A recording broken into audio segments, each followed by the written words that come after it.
Good evening. I'm John Harper, and today I'm here to give you a little bit of information on owning and operating your own small business. So what I'm going to do is I'm going to give you some pointers from, I would say the pros, but I only own a couple businesses, but they are successful. So you may have some information that will help you out. First thing we're going to do when you're starting your own small business is choose something that interests you and that you can enjoy. As you can see, I'm a giant child. Love toys. So one of the things that we chose for our business is bounce houses. So reason we did that is because we have kids, we like toys, we get to play on them and have fun and all that ourselves. So when we decided to get in this business, one of the things that we thought about was retail versus rentals. We checked on the Better Business Bureau and seen what was the best structure for our budgetary needs and what we could safely start within our budget that we had. Also, the census. The population in our general area, according to the U.S. Census, is 23,000 people within a 12 square mile radius. So, a lot of kids. There's not that much for the children to do in our town. So, it really was kind of a good hook there. Okay, so we know what we're going to do. We're going to start a bounce house rental business. Okay, choosing the name. Name and branding, a lot of people say that doesn't matter. As a matter of fact, if you search the internet and put the top 5 tips for starting a business, they're going to say name don't matter, you can always change it. Don't believe it. Your name and your brand are who you are, and it's how you get repeat customers, especially in the rental business.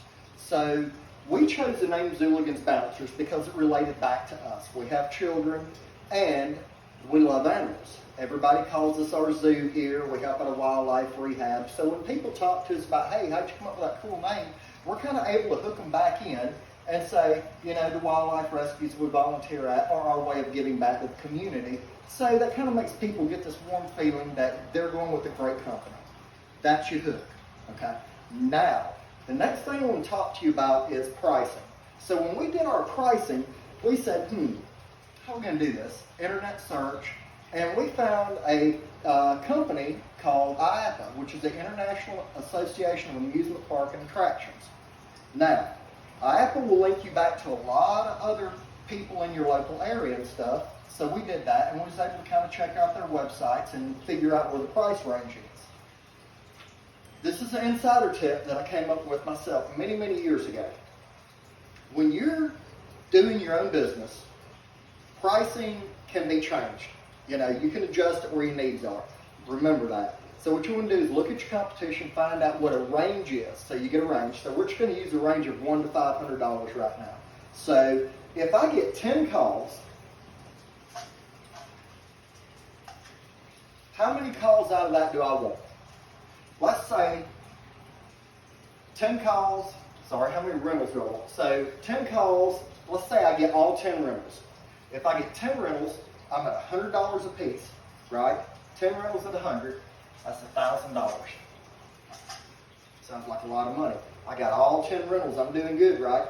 Okay, so the thing a lot of people ain't thinking about is, if I get every call that comes in and I make a sale and I make a rental, it's a lot of wear and tear on that unit, and that's a very expensive unit that I've got to try to re-rent out. So you have degradation and all that. So let's say that's 10.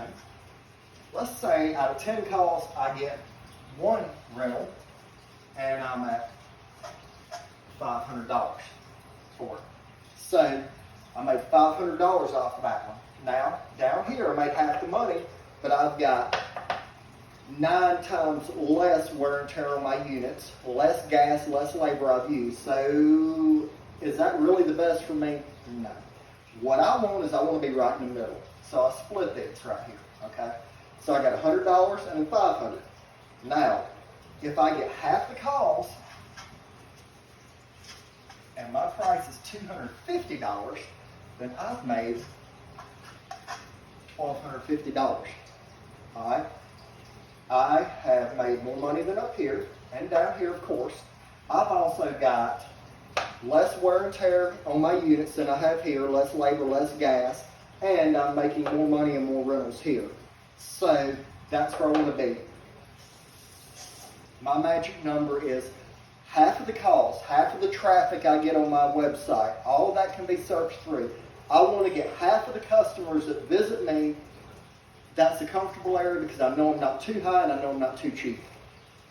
Now, the next tip is, remember this, advertising. Advertising, advertising, advertising. Bob, guy I used to work for, always used to say, when Jesus comes back, how are you going to know he's back? He's going to advertise. It's going to be a sign from God. So if he needs to advertise, you need to advertise. Remember that.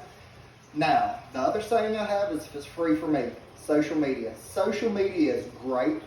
Facebook, Google, anything you can do to get your name out there. Put signs on the side of the road and all that. So advertise, advertise, advertise.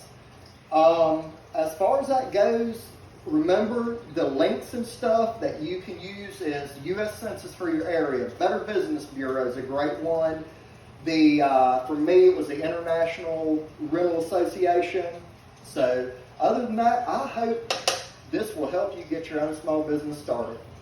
Thank you for joining me this evening. Have a great day.